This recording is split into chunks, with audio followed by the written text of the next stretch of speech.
सुप्रभात बच्चों, कैसे हैं आप सब? आशा है अच्छे होंगे। कल हमने पढ़ा था दूसरा पाठ फसलों का त्यौहार। आज हम लोग उसका प्रश्न उत्तर देखते हैं आगे का। ठीक है, चलिए शुरू करते हैं। मौसम का अंदाज। इसमें क्या है पहला प्रश्न? खिचड़ी में ऐसन जाड़ा हम पहले कबो ना देखनी। कहने का मतलब खिचड़ी के टाइम ऐसन ठंड हम पहले कभी नहीं देखे। यहाँ तुम खिचड़ी से क्या मतलब निकाल रही हो, यानी इस क्वेश्चन में खिचड़ी से क्या मतलब निकल रहा है ये बताना है हम लोग को। ठीक है, इसका आंसर ये हो जाएगा, यहाँ खिचड़ी से मतलब मकर संक्रांति नामक त्यौहार से है। ठीक है, फिर से बोल रहे हैं, यहाँ खिचड़ी से मतलब मकर संक्रांति नामक त्यौहार से है। ठीक है, दूसरा प्रश्न देखते हैं। क्या कभी ऐसा हो सकता है कि सूरज बिल्कुल ही ना निकले? ऐसा पॉसिबल है कि सूरज कभी निकले ही नहीं? अगर ऐसा होता है तो क्या होगा, क्या क्या हो सकता है, ये लिखना है आप लोग को। अपने साथियों के साथ बातचीत करके लिखो, यानी आपको आपस में डिस्कस करके लिखना है कि अगर सूरज ना निकले तो क्या क्या हो सकता है, क्या हो सकता है इसके बारे में। जैसे मान लिया जाए कि अगर सूरज नहीं निकलता है तो क्या हो जाएगा, चारों तरफ अंधेरा छा जाएगा। ठीक है, ठंड बढ़ जाएगी, जब सूरज निकलेगा नहीं तो ठंड बढ़ जाएगी, लोगों के लिए काम करना मुश्किल हो जाएगा, जीवन की रफ्तार थम सा जाएगा, है कि नहीं? तो ऐसा ऐसा वाक्य आपको लिखना है सेकंड क्वेश्चन में। ठीक है, कर लेंगे। चलिए थर्ड क्वेश्चन देखते हैं। बाहर देखने से समय का अंदाज़ा क्यों नहीं हो पा रहा था?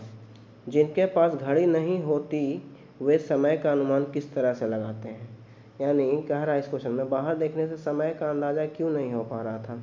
तो इसलिए नहीं हो पा रहा था क्योंकि सूरज उस दिन निकला ही नहीं था, है ना। बाहर देखने से समय का अंदाज़ा इसलिए नहीं हो रहा था क्योंकि सूरज नहीं निकला था। जिनके पास घड़ी नहीं होती है वह समय का अंदाज़ा सूरज की गति और उसकी चमक से लगाते हैं। ठीक है, ये दूसरा का आंसर हो जाएगा। चलिए नेक्स्ट देखते हैं, तुम्हारी जुबान, यानी आपके भाषा में क्या बोला जाता है। देखिए दो सेंटेंस दिया हुआ है, का और खा, और नीचे लिखा हुआ इन वाक्यों को अपने घर की भाषा में लिखो। ठीक है, अपने लैंग्वेज में लिखना है। तो पहला है का में, आज ई लोग के उठे के नइखे का। तो इसको हम लोग अपने घर की भाषा में शुद्ध हिंदी में कैसे लिखते हैं? तो इसको लिखेंगे, आज ये लोग उठेंगे नहीं क्या। ठीक है, नेक्स्ट है खा में, जा भाग के देख केरा के पत्ता आइल की ना। तो इसको अपने भाषा में कैसे लिखेंगे कि दौड़ कर जाओ और देखो कि केला का पत्ता आया कि नहीं। ठीक है, यानी केरा यहाँ यूज किया है केला के बारे में। ठीक है, केरा के पत्ता मतलब केला का पत्ता। ठीक है, चलिए नेक्स्ट देखते हैं हम लोग, भारत तेरे रंग अनेक। तो क्या बोल रहा है इसमें सॉरी, विविधता हमारे देश की पहचान है। विविधता कहने का मतलब इसको हम लोग इंग्लिश में डाइवर्सिटी बोलते हैं, यानी भिन्न भिन्न प्रकार के लोग हमारे देश में रहते हैं, तो हमारे देश का यही पहचान है, विविधता। ठीक है, फसलों के त्यौहार हमारे देश के विविध रंग रूपों का एक उदाहरण है। यानी फसलों का त्यौहार एक ऐसा एग्जाम्पल है जो हमारे देश को अलग अलग रंग रूपों को बतलाता है, एक एग्जाम्पल है ये।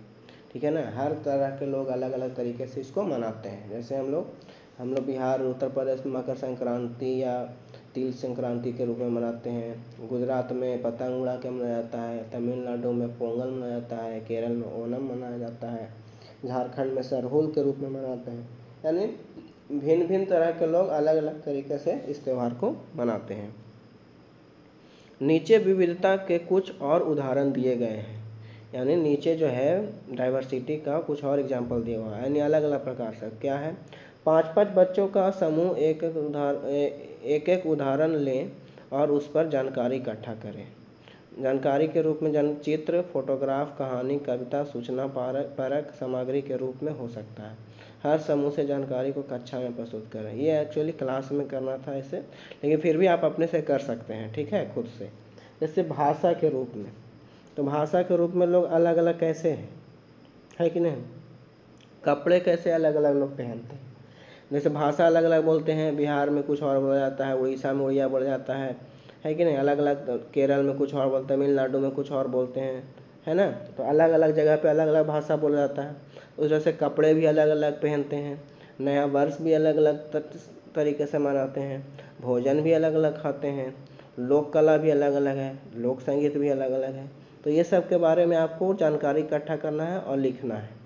जैसे मैं आपको एक एग्जांपल बताता हूँ भाषा को लेके। तो भाषा लिखेंगे और एरो दे के लिखेंगे, भारत में अनेक भाषाएं बोली जाती हैं। उदाहरण के लिए हिंदी, मराठी, पंजाबी, कन्नड़, तेलुगु आदि। ठीक है। हिंदी यहाँ का मुख्य भाषा है क्योंकि यह अधिकतम लोगों द्वारा बोली जाती है। यह हमारी राष्ट्रभाषा भी है। बस हो गया, भाषा के ऊपर इतना जानकारी काफ़ी है। उस तरह से कपड़े के ऊपर लिख सकते हैं, यहाँ के लोग विविध प्रकार के कपड़े पहनते हैं। उदाहरण के लिए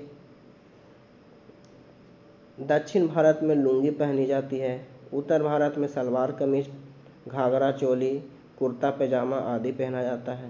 ये कपड़े से हो गया। ठीक है। जैसे नया वर्ष में हिंदी कैलेंडर के अनुसार नया वर्ष होली के दिन मनाया जाता है। यह भिन्न भिन्न प्रदेशों में भिन्न भिन्न नामों से जाना जाता है। हो गया नया वर्ष।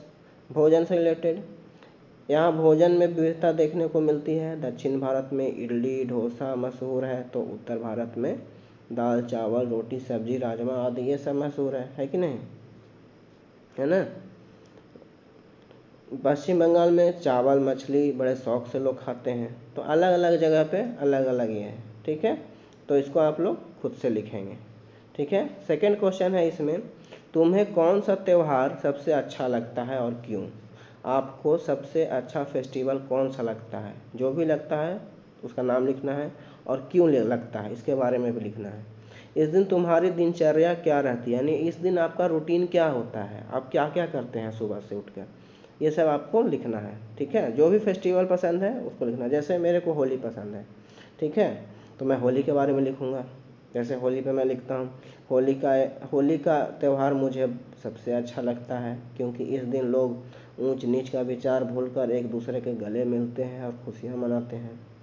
इस दिन मैं सुबह से ही काफ़ी सक्रिय रहता हूँ, तरह तरह की पिचकारियों में रंग भरकर लोगों पर फेंकता हूँ, स्वादिष्ट पकवान खाता हूँ, नए कपड़े पहनता हूँ, और भी बहुत सारा हो सकता है। ठीक है। तो आपको जो भी फेस्टिवल पसंद है उसके बारे में लिखिएगा। ठीक है। और क्यों पसंद है और उस दिन आप लोग क्या क्या करते हैं। ठीक है। हो जाएगा।